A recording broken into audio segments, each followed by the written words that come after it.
Mr. Investor, welcome back to the channel, baby. So today we are going to be talking about an oil company that is transforming into a carbon management company. Yes, we are talking about Occidental Petroleum. This company right here was one of the first companies I invested in when I came back to the stock market. And I'm going to show you one of these old videos I made back in October 2020 where I said Occidental Petroleum can potentially become a 10x. Look at my face. So at the time here, Occidental Petroleum was floating around about $9 per share. It was going through a hell of a time. Oil had crashed through the ground, and I made a bold prediction about how carbon capture can make Occidental Petroleum a 10x. Point of time at $9 per share can actually become a 10 times stock in the future. So at that moment in time, I was actually down 54%, as you can see, and I made this bold prediction based off the research that I found. Before we begin, if you're new around here, my name is Miguel and I look for the biggest, juiciest growth stocks in the world. And this company was one of the first companies that I found that I believed had massive growth potential. I hope you find this video super valuable and entertaining, and if you're able to, please hit the join button just above my head. It's only 99 cents a month, but if you're unable to click join, just you hitting like and clicking subscribe on this video means the world to me. Welcome to the channel, baby. Okay, so the reason why I made this bold prediction: when Occidental Petroleum was down in the dirt, Oxy had actually dropped from like $42 per share, and it reached all the way down to $8.88, 28th of October 2020, because I could see what the opportunity was for carbon dioxide, and this was a $550 billion opportunity. This was only released this year, February 24th, 2021. If we look at Fintel and we look at Occidental Petroleum's institutional ownership, you can see there's 1,229 institutional owners. That's 86% also institutional shares. Some of their holders include, with tens of millions of shares, we're talking about Vanguard Group, BlackRock, JP Morgan, and you've got Carl Icahn up there too, as well as Dodge and Cox with over 135 million shares. Recently, apart from a few, so you see one company there exited their position, everybody's either been increasing their position, taking a bit of profits, or opening new positions in this company. Vanguard's even doing their high dividend yield index fund. They're picking up loads of these shares, and I think the reason being is because they know what is to come for Occidental Petroleum and the direction and the path and the movement of this company. So Occidental Petroleum is an American company engaged in hydrocarbon exploration in the United States, Middle East, and Colombia. They also have OxyChem, so they do petrochemical manufacturing in the United States, Canada, and Chile. These guys have been around for over 100 years. You can see they were founded in 1920. In 2018, they launched OXY Low Carbon Ventures to invest in the exciting technologies of carbon capture, utilization, and storage. CCUS involves capturing CO2 emissions, which can come from industrial plants, airplanes, cars, and once they capture it, what they do is inject it into the ground. So they grab that CO2 and they can do something called enhanced oil recovery. So they grab the CO2, they inject it with water injection into the reservoir, into the ground, and they're able to recover oil and gas faster and at a lower cost. So the company's plan is actually to turn into a carbon management company, and that's within the next 10 to 15 years, according to the CEO Vicky Holub, with some writers and analysts estimating carbon dioxide to be a $550 billion opportunity. Other oil giants are getting involved, and as you can see, Exxon is actually predicting and betting big that a carbon capture is actually going to be worth $2 trillion as a market, according to their CEO Darren Woods. So one of the things that drove me to Occidental Petroleum was it was a company in a very sticky situation. They still have over $34 billion in net debt, as you can see here. I think it might even be $31 billion in debt at the moment. And when they first originally purchased Anadarko, that's how they got into debt. They actually overpaid for a company. Right now they're cash flowing and they're looking to sell some of their assets, $500 million worth, to help them reduce their debt loads. They were actually previously looking to sell around about $2 to $3 billion worth of assets, including they were going to do a massive deal to Total for $8.8 billion, but Algeria's government actually blocked the sale of Occidental Petroleum's assets in the country to Total. But now this may go through, so it may put them in an even better position at paying off their debt. So this is $500 million worth of assets in Ghana, and I think this company is going to be a cash cow, an absolute machine. So other companies like Exxon are trying to jump into the carbon capture game as we speak. They are looking to actually invest around about $3 billion on lower emission energy solutions through 2025. Storage. In fact, the National Petroleum Council put out a study about a year and a half ago that estimated there was an opportunity for about 500 million tons per annum of capture in the U.S., which is about 10% of annual emissions. And Exxon is actually doing this too late because some of their shareholders actually wanted to sell. And you can see here the Church of England pension boards actually sold all its holdings in ExxonMobil because the oil giant failed to set goals to reduce emissions produced by its customers. So where is the money going to be coming from? How are we going to be producing this money? Who's going to be paying for, carbon capture? Well, according to Biden, he wants to move ambitiously to generate clean American-made electricity and achieve a carbon pollution-free power sector by 2035. Also, they want to lower the risk to climate change because it's becoming a major threat now to our very existence as human beings, and they also want to create millions of jobs. So how does Biden intend to do this? The president's plan will establish 10 pioneer facilities that demonstrate carbon capture retrofits. So this is for large steel, cement, and chemical production facilities. So this plan is going to involve large-scale sequestration efforts that leverage the best science and prioritize community engagement. He wants to accelerate responsible carbon capture deployment and also ensure permanent storage. And check this out, within President Biden's plan, he wants to reform and expand the bipartisan section 45Q tax credit, making it direct pay and easier to use for hard to decarbonize industrial applications, direct air capture, and retrofits for existing power plants. And it seems like Biden's not the only one who's investing in carbon capture. The man Elon Musk is getting involved. This guy is running a massive scale competition. He is putting up $100 million prize for a gigaton scale carbon removal system. So Elon Musk is basically incentivizing, I think it's the largest incentivized prize in history, and the aim is basically to remove carbon, and they want to tackle the biggest threat facing humanity, which is climate change. So this is how big the market can be, and this is the science behind it according to Elon Musk's competition and prize fund. So Musk has put forward, saying that the world's leading scientists estimate that we may need to remove as much as 6 gigatons of CO2 per year by 2030. Do you know how big a gigaton is? So a gigaton is a term used to express, human carbon dioxide emissions. A gigaton is basically a billion tons. A billion tons of carbon dioxide. So they were basically stating 6 gigatons, 6 billion tons of CO2 per year by 2030, and then 10 gigatons, 10 billion tons per year by 2050 to avoid the worst effects of climate change. So in the Paris Agreement, in order for them to reach the Paris Agreement's goal of limiting the Earth's temperature rise to no more than 1.5 degrees Celsius of pre-industrial levels or 2 degrees Celsius, they need to take bold radical action in tech innovation and scale that up. So when they scale it up, it's not just limiting the CO2 emissions that we have, but actually removing CO2 that's already in the air and the oceans. Because if humanity continues to go on a business as usual path, the global average temperature could increase by 6 degrees Celsius by the year 2100.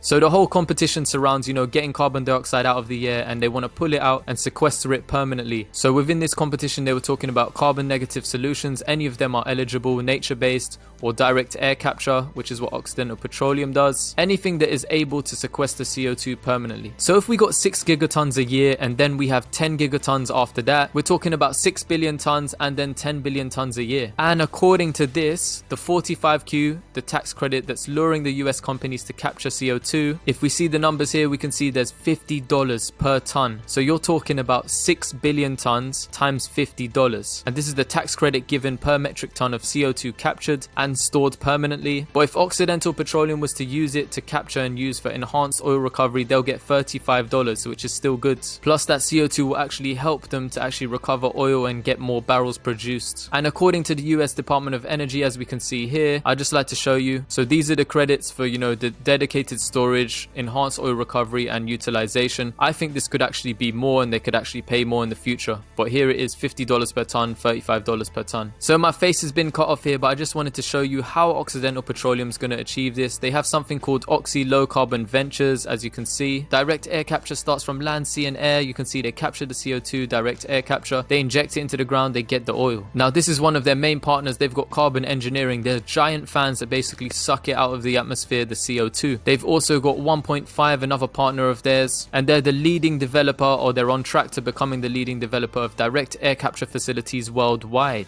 Scrolly. They also partnered with Net Power, and all of the CO2 captured with Net Power can be used for other processes such as, carbon neutral oil production. They're actually a zero emissions natural gas power plant that is utilizing carbon capture technology, and they're allowing for reliable low cost electricity that requires 80 times less acreage than the equivalent solar facilities. They have also moved from concept to creation of the Clean Campus, where they're using direct air capture and Net Power zero emission power with carbon neutral production operations to ultimately yield carbon neutral fuel fuels. It's going to be a nice little location for startups that have access to zero emission power and carbon dioxide, and a place for them to demonstrate their new technology, to innovate and test new ideas for carbon capture. So when you get the carbon dioxide, you can also create stuff with it. So you can see here we've got carbon neutral fuels market, but with the carbon finance labs, they're basically leveraging new technology, new information, and they're trying to craft and create new high value carbon products and services. They've also been partnering with many other companies, as we can see here, including a project with Project Intersect, which will capture CO2 emissions from 2 of Y Energy's ethanol plants, another 700,000 metric tons per year of CO2 captured and stored. They are also planning to have a deal here with Goldsmith Solar, and what they're going to be doing is utilizing clean energy to actually use this to sequester CO2 under the ground. So instead of using up large amounts of electricity to inject and store the CO2, they're going to be using electricity from renewable sources such as solar power. This one is also going to be a juicy deal, the Midwest CO2 Superhighway. They've identified over 50 industrial CO2 emitters that qualify for the 45Q tax credits with operations across of America, and within this project they're planning to sequester and inject over 40 million tons of CO2 per year. What's 40 million times 50, baby? They're also working on several technologies and utilizing carbon dioxide in the production of industrial chemicals and polymers. So now with that being said, you can see here that actually this year, February 2nd, 2021, OXY Low Carbon Ventures also delivered the world's first shipment of carbon neutral oil to India. So this was 2 million barrels of carbon neutral oil. Magic, baby. So I think this company is going to do pretty well because they've actually been investing in carbon dioxide and carbon capture for many years now, using it for enhanced oil recovery. But this is actually opening up to a new industry. You know, this carbon dioxide industry is new and it's going to be worth quite a lot of money. They've been building out more and more CO2 removal plants, and now there's more and more bullish articles being released. This one's from Forbes, April 5th, 2021, saying, should you buy the dip in Occidental Petroleum? There has also been some unusual options activity cited with Occidental Petroleum. This article was also on April the 5th, 2021, and the sentiment was bullish because of this kind of trade type. So calls were put in place, the strike price is $35, and they're expecting this, or the expiration date for this is around about January 21st, 2022. So they're expecting the price to be around $35. It's at a volume of 374, open interest of 16,496. So imagine just months ago, you know, half a year ago, August 2020, all these articles were talking about, you know, sell Oxy struggling to cope with, you know, the debt loads that they took on from acquiring Anadarko. The oil prices came back up, Occidental Petroleum soaring oil prices to the rescue. This was in February this year, 2021, and then the articles became more and more bullish. So as we can see here, Occidental Petroleum could significantly reward shareholders in 2021. So according to Tip Ranks, let's see what the analysts are saying. 4 are saying buy. They're saying it's a moderate buy overall, but 4 are saying buy, 8 are saying hold. They're stating that in 12 months time, they believe it's going to be $30.61. It will be $40 as a high and $24 as a low. If Occidental Petroleum continues to come down, I'm going to consider scooping up some more shares. I've already got quite a juicy holding in my portfolio. It makes up probably about 50% of my portfolio, and this is because I actually loaded up before I found out about 3D printing and genomics. Also, in terms of deals, we can see here we already struck a deal with United Airlines as they invested into carbon capture project to be 100% green by 2050. So companies are putting money into this, they're putting their money where their mouth is. And you can see here the project 1.5 is a partnership between Occidental Petroleum Corp subsidiary, OXY Low Carbon Ventures, and Racine Capital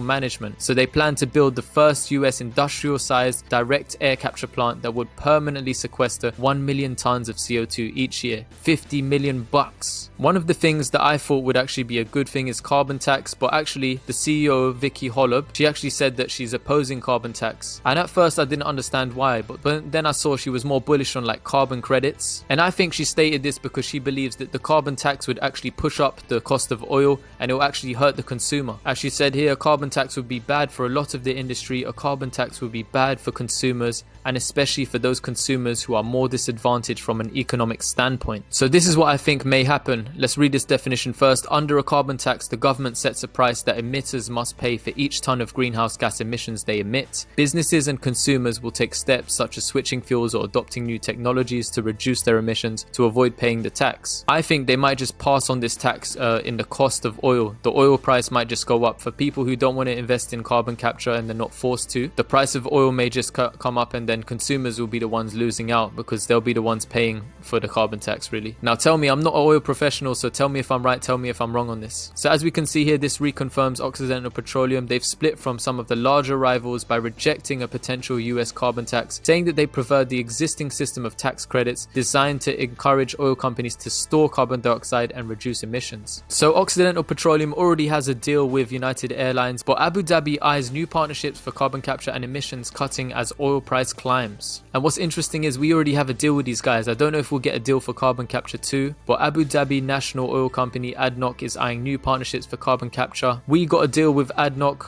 last year, and Occidental Petroleum was actually awarded by the United Arab Emirates the rights to oil exploration in the region. As you can see there, Vicky shaking hands. So potentially, could we be building direct air capture facilities? Could we get a carbon capture deal with these guys too? So now also one of the things that attracted me to Occidental Petroleum was their break-even cost was in the low 30s for WTI price. So with the oil price well above 40, we can see here it's about $59 per barrel. The writers over at Seeking Alpha believe Oxy is going to rain down cash flow on investors. Rain on me, baby. And this should take the stock materially higher by the year's end. They're thinking the 40s, the high 40s, or even $50 per share. This is a strong possibility in this oil price environment. So right now they're stating that they believe it could be a 2x this year. One of the things I also wanted to show you is Occidental Petroleum's cash flow priorities. So this is their plan. They want to maintain their base production. They want to reduce that massive debt that they have. And then for you guys that don't know, some of you will know because you'll be Occidental Petroleum investors, they're going to bring back that dividend. They're going to bring back a sustainable dividend in the medium term, and they're going to look to grow their capital. They then want to do, repurchasing of shares, and they want to retire the preferred equity that they have with Uncle Warren Buffett. Repurchasing of shares driving up the price higher. So yeah, right now their dividend is diddly squat, but these guys in the future, they could be paying out a juicy dividend. It's only 1 cent per share right now because they're trying to save costs and pay down.